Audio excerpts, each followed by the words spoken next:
how quickly they choose to forget. We examine the normalization of Syria's Bashar al-Assad, Elon Musk's cutbacks at Twitter, and the glitches and crashes that keep making news. Plus, corruption in Quito, exposed by journalists and pursued in the Ecuadorian courts.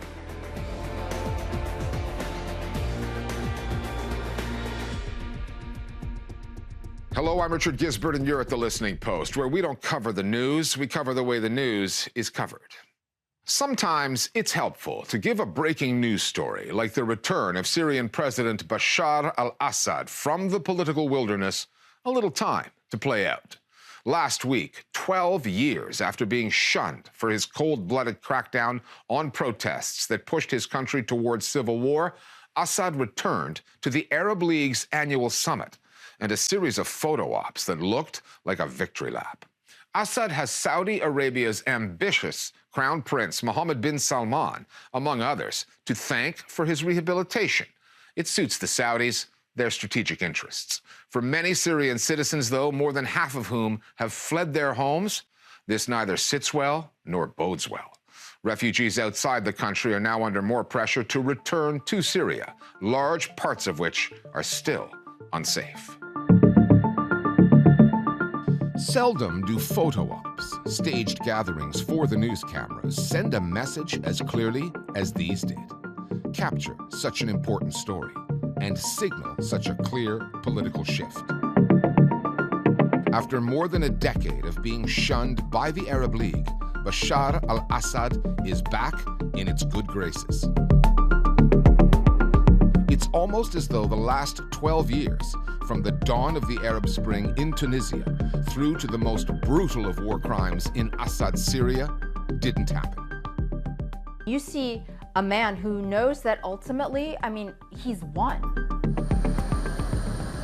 He's on something of a victory lap right now. He knows that he ultimately succeeded. Well-documented crimes against humanity, abuses of power, brutality, bombing of one's own population. He forced millions into displacement, did not alter a single aspect of his behavior, and he got away with it. I think he looked far too relaxed for a war criminal. The optics were almost celebratory. I understand why there has been this decision to allow him back into the Arab League. He's been causing a lot of harm in the region, deliberately so that the region would have no choice but to let him into the tent. The photo at the Arab League symbolizes the painful reality that the Arab Spring no longer exists on Arab land, because these are the same people that we rose against. They are the people that not only killed us and displaced us, but they also got away with it. And it's evidence that the opposite of accountability is the reality. The process of normalizing Bashar al-Assad began in 2018. It's been a series of small steps. Over the last 2 years, audiences across the region have seen Assad meeting with various Arab officials as more and more governments began to re-engage. One significant holdout was Saudi Arabia, until a change took place in Riyadh. It's part of a larger Saudi strategy under Crown Prince Mohammed bin Salman. Longtime regional rivals Saudi Arabia and Iran have agreed to restore diplomatic missions after... Riyadh is out to thaw relations with Tehran. A Saudi delegation has been to the Yemeni capital Sana'a. And 8 years into their war on Yemen, the Saudis have made overtures to their enemies there as well. Saudi Arabia is betting that dispensing with inter-Arab divisions will then limit the influence that outsiders like Russia and Iran have had in the Syrian war, and the Americans have had in multiple conflicts. That would make bin Salman the regional kingpin he wants to be. It's important to place the normalization with Assad within the wider diplomatic outreach that's been happening. If you consider what's been happening with Mohammed bin Salman with Iran, if you look at what's been happening with Mohammed bin Salman in Yemen, they started talking to the Houthis. Again, was that even thinkable a few years ago? This is part of a larger diplomatic outreach. A leader who is trying to show his diplomacy credentials, his diplomacy abilities. And that's what I think really drove this Assad decision.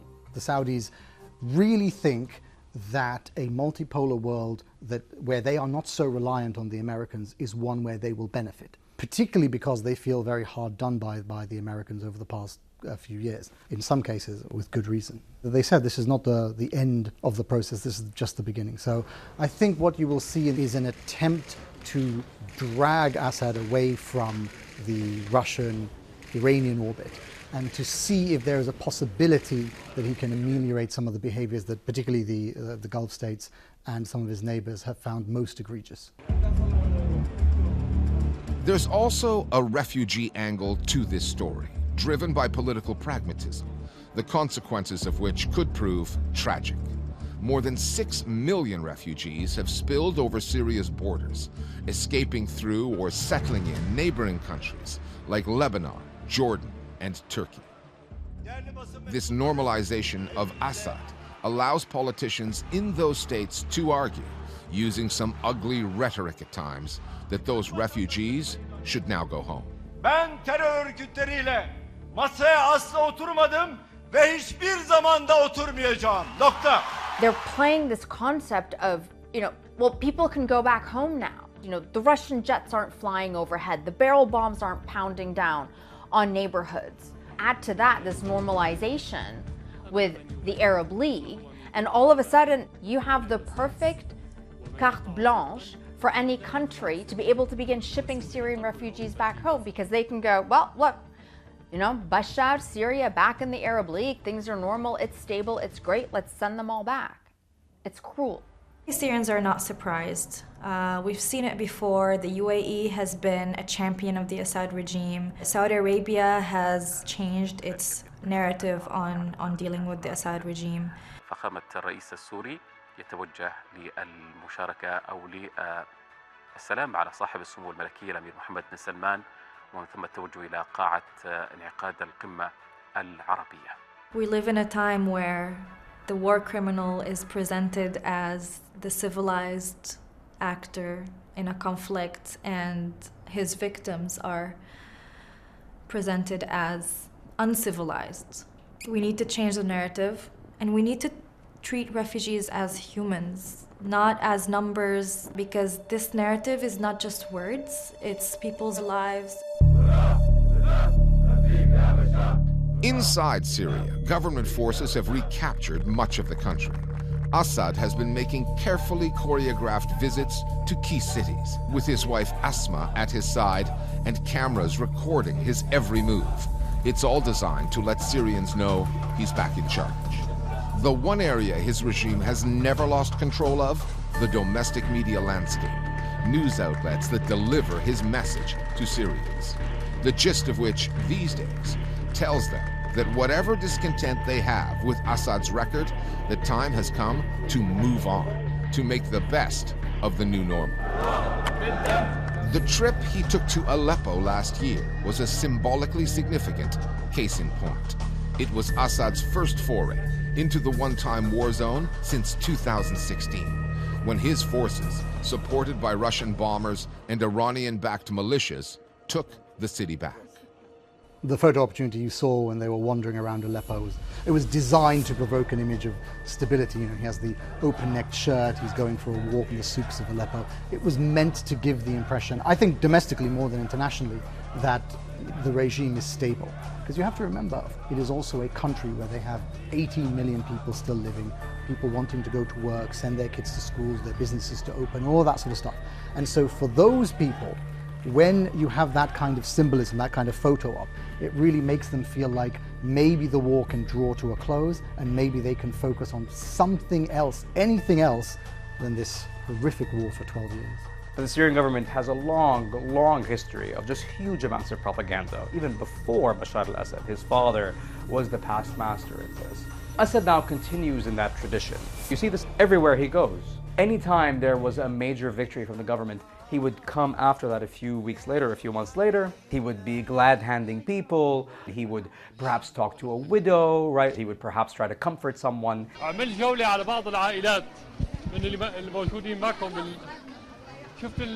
سمعنا المآسي وسمعنا المشاكل اللي عم تعانوا منها خاصة لما دخلوا الإرهابيين. And Of course, it would always have this moment when someone from state TV would put a microphone in front of him and he would give one of these long discursive speeches.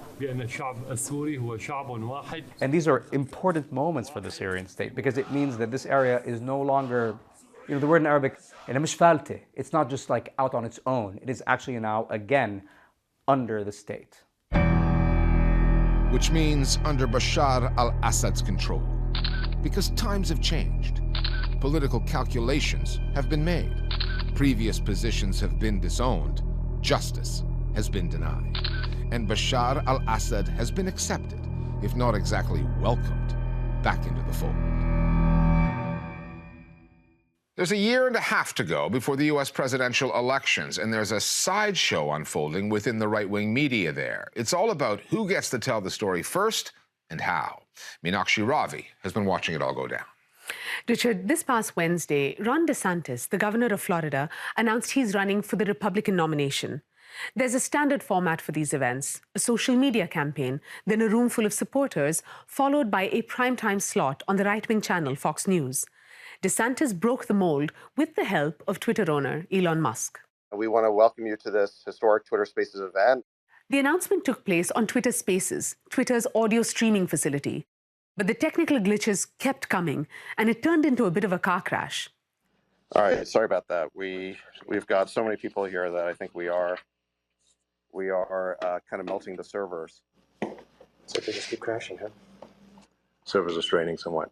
Next came the mockery online. President Joe Biden tweeted a link for supporters to donate to his re-election campaign, a link which actually worked. Then Donald Trump posted this crazy video on his social media site, Truth Social. Hi, everyone. Welcome to our Ron DeSantis Twitter space. Hello. Can you hear me now? Can I please make my big announcement now? Fox News eventually did have DeSantis on its air, and it had a little fun with it. Fox News will not crash during this interview. Fox was clearly enjoying itself. It's had a rough time recently. There's the big payout it made to keep a $1 billion lawsuit from Dominion Voting Systems from going to court. And then the very public firing of star anchor Tucker Carlson, who now says he'll take his show to Twitter. Starting soon, we'll be bringing a new version of the show we've been doing for the last 6.5 years to Twitter. As for Elon Musk, what goes around comes around. Tech analysts have concluded that all those layoffs Musk ordered after his Twitter takeover have come back to bite him, that the site just doesn't function as smoothly as it did under the previous ownership team. Thanks, Mina. To Ecuador now, whose president Guillermo Lasso recently faced an impeachment trial. He was accused of embezzlement. The case against Lasso started with some investigative journalism. 4 months ago, an online outlet, La Posta, published an exposé accusing the Ecuadorian government of drug trafficking and corruption at the highest level. La Posta's team, 10 investigative reporters, poured through thousands of public contracts, conducted hundreds of off-the-record interviews, and pieced together a puzzle that showed how taxpayers' money was ending up in criminal hands. La Posta's revelations also touched on gang violence and cartel control. In a country of 17 million, 17 people are killed every day. That's a murder rate that has nearly doubled over the past year. The Listening Post's Flo Phillips now on the evidence against Ecuador's president and the journalists behind the story.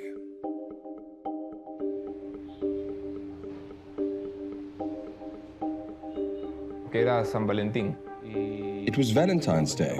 My wife and I were sitting down to our Valentine's Day dinner and we opened up my laptop. Ecuatorianos, estas últimas semanas, un medio digital ha insinuado que el presidente del gobierno del Ecuador, su presidente, está presuntamente envuelto en una supuesta red de corrupción. My daughters could hear the President of the Republic, the most powerful man in the country, saying that their parents were news assassins, media terrorists. Con el ataque de narcotraficantes, terroristas, crimen organizado, políticos inescrupulosos y terroristas mediáticos por ustedes. This address, live streamed on February 14th, didn't bring Ecuadorians any breaking news. Rather, Guillermo Lasso was using his presidential platform to counter allegations of corruption made by an online news organization, La Posta. My wife Monica and I started working on the investigation together. One day, we came across a classified police report that had been filed away as top secret. It was from an anti-drug squad who had been following a man they thought was some minor drug dealer. But he wasn't. He was actually best friends with the president's brother-in-law. La Posta's specific focus on the role played by the president's brother-in-law during a particular operation is now under investigation by the authorities. La Posta is not the only media outlet to have done this kind of investigative reporting. Others have done it too. But what La Posta has exposed are clues suggesting that certain criminal gangs may have infiltrated the government. When we launched this investigation, we called it The Big Godfather, but we had no idea just how big it would turn out to be. As it developed, we found links between President Lasso, his brother-in-law, his cabinet, his police force, and one of the international drug cartels operating in Ecuador, the Albanian mafia. We got first-person testimonies which talked about mafia money being used in the president's election campaign, corruption at the highest level of government. Here was incontestable evidence of something we had long suspected.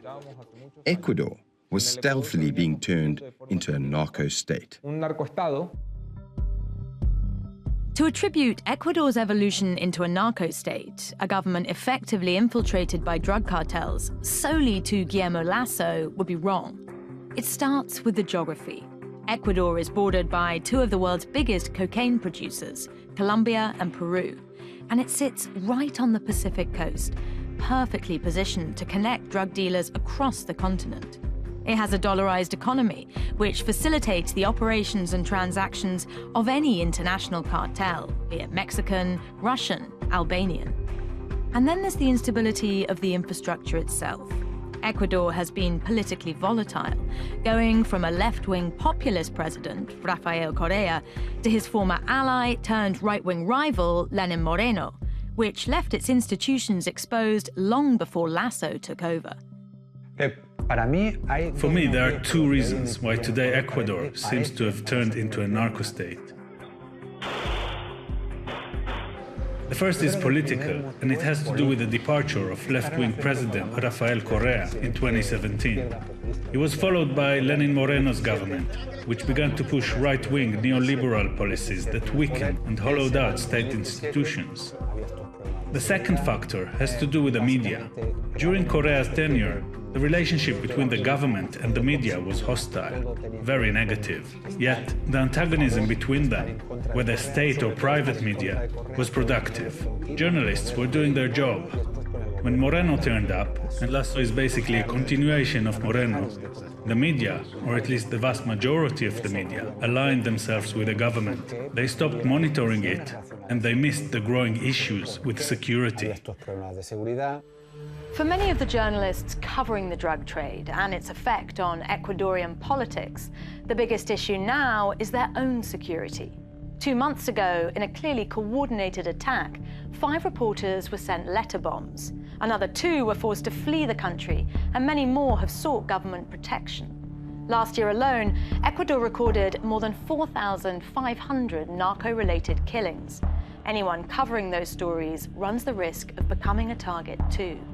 It's a climate of intimidation that has a censorious effect on news coverage. I think it's fear that sets that agenda. The drug trade hasn't infected journalism. It's fear of the drug trade that has infected journalism. Among the mainstream press, there is this kind of implicit ban on naming organized criminal gangs. 3 muertos, 3 heridos. Ataque a bala. La noche de ayer en una cancha de la Casuarina en Guayaquil. When you see reports, there is always this faceless, nameless monster, never a specific mention of Mr. Such and Such, who belongs to this particular gang and associates of this particular cartel. The reports do talk about the bloody war that is being waged, but without any kind of explanation as to why it's happening. The press has taken a very cautious stance because there's never been any guarantees for our safety. Killing someone in Ecuador is really cheap. A person can be murdered for just $35. We put ourselves in imminent danger. Not only when we're covering stories that deal directly with organized crime, but even when we are dealing with political stories, because the tentacles of organized crime are difficult to separate. If you're covering a prison story, you are probably aware of the risks. But if you're following a political story, it might turn out to have a drug trafficking angle as well. It's a bit like wandering around a pitch-black room. You never know whose interests you might end up treading on. It could be the interests of drug traffickers. It could be the interests of the police. Or it could even be the interests of the president himself. Earlier this month, lawmakers in Ecuador's National Assembly brought an impeachment case against Guillermo Lasso, the second in as many years, this time on charges of embezzlement. Part of the evidence used against him, La Posta's exposé. La Posta's investigation exposed Lasso's entourage, mainly Lasso's brother-in-law, those linked to him, as well as Lasso's management of state-owned companies. I don't know what got La Posta's investigation going in the first place, whether it may have political or financial motives, but what's clear is that their scoop was the key piece of evidence in the impeachment trial, and it's been crucial in terms of exerting pressure on Lasso and the calls for his resignation. I mean, there are some in the media who feel La Posta's revelations fall short of the required journalistic standards. They point out how elements of the investigation have not been properly verified.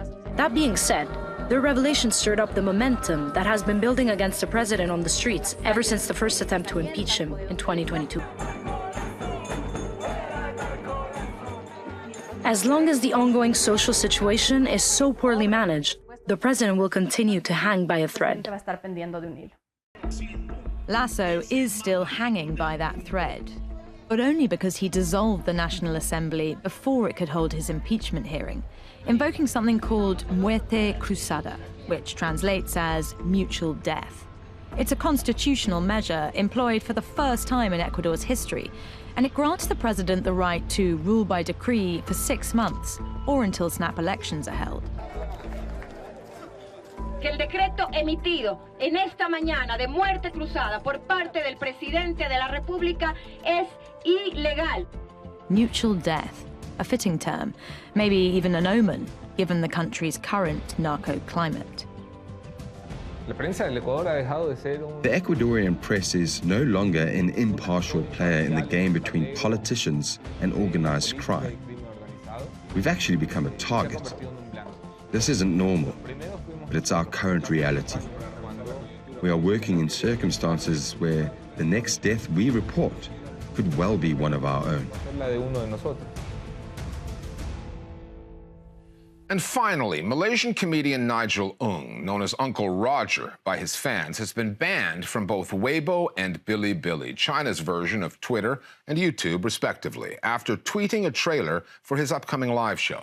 In it, Ng digs into China's heavily censored politics and its social credit scores, the program through which the authorities there track citizens online to come up with rewards or punishments, depending on their behavior. Uncle Roger is just the latest target in what appears to be a trend, a Chinese crackdown on comedians. We'll leave you now with the clip that got him in trouble with Beijing, and we'll see you next time here at The Listening Post. You're from Boston? Originally from Guangzhou. Guangzhou, China. Yeah. China, okay. China, good country. Good country. Good country. Good country. Woo! We have to say that now, correct? All their phone listening. All their phone listening. This nephew got Huawei phone. They all listening. All our phone tap into it. Long live presidency. Long live presidency. Whew. Uncle Roger's social credit score going up. Nice. And niece and nephew from Taiwan? Not a real country. Not a real country. I hope one day you rejoin the motherland, one China. No, don't clap too hard. This is not political show. No, don't clap. Right, good report for Uncle Roger, okay? Don't make him disappear, please. Uncle Roger gonna get cancelled after tonight.